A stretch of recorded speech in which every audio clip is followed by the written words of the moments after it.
Butler.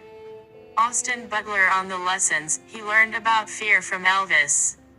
Butler, whose Golden Globe from January now has to share shelf space with the BAFTA from February, looks like one of the key favorites to add an Oscar to that shelf, come March. He spoke to the Associated Press shortly after winning his Oscar nod, musing about how he tried to approach the role so it felt human, and not like going to a wax museum, about what he learned personally from the process, and also about the shocking death of Lisa Marie Presley. The interview has been edited for clarity. Associated Press asked, "You experienced a difficult time. First, you won a Golden Globe, then Lisa Marie Presley tragically passed away, and finally, you were nominated for an Oscar. Could you elaborate on that journey?" Butler replied, "The valleys have been so deep, and the heights are so high. I'm just doing my best to be as present as I can in each of these situations. I simply wish Lisa Marie were here to share in the joy with us. Sometimes it seems strange to celebrate while you're experiencing great sadness or a particularly devastating loss.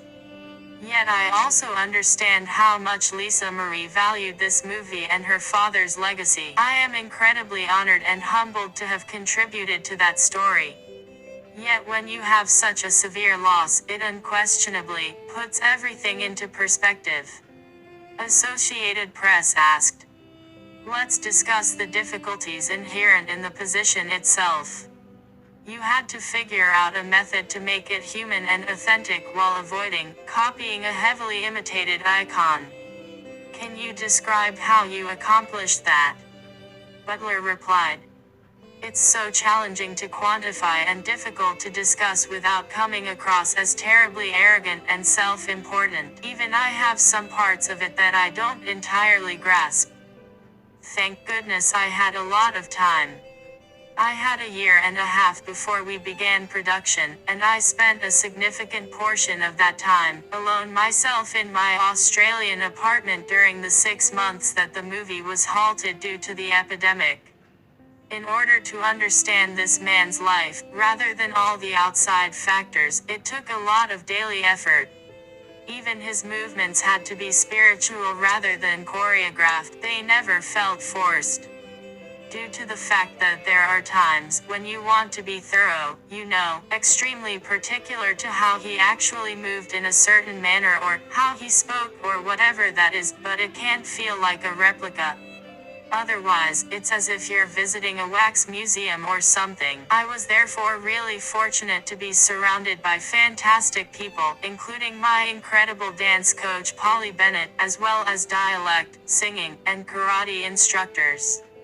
I was surrounded by so many people who helped me with that process. But to feel like a detective, it was just a protracted process of trying to figure it out every day.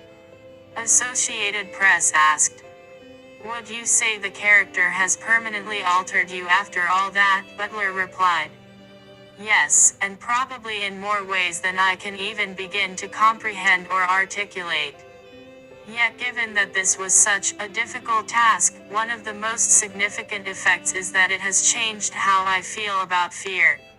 And there were numerous times when I felt like I was an imposter, like maybe I didn't believe in myself. Simply a terror that kept me up for 2 years. Hence, based on my experience, I now kind of know that it's not the thing that has to stop you when I feel frightened like that. That you simply keep going and, rather than fleeing from your fears, ask yourself, what am I frightened of today? As you carry out your work. That's definitely the main thing that has truly resonated with me, in my opinion."